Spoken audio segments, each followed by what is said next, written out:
नमस्कार दर्शक बंधु कैरियर ओडिशा यूट्यूब चैनल को आपको स्वागत जनाऊँगी।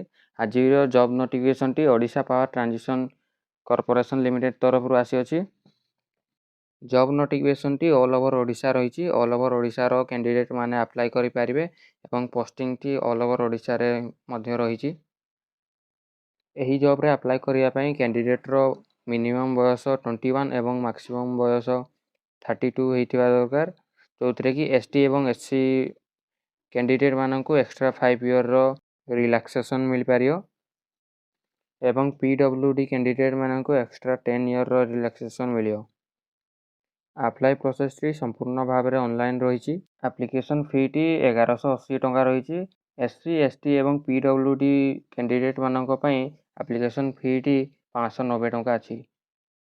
एही पोस्ट रे अप्लाई करिया पई मिनिमम क्वालिफिकेशन टी सिविल इंजीनियरिंग रही।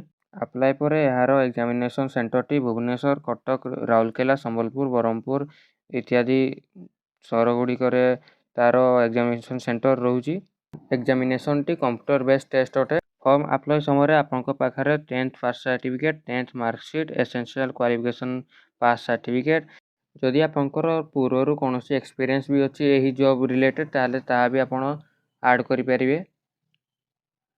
Application submission date already start हो सारी जहाँकि 16/3/26 अटे एवं एप्लिकेशन सबमिशन लास्ट डेट रोची 15/4/2026।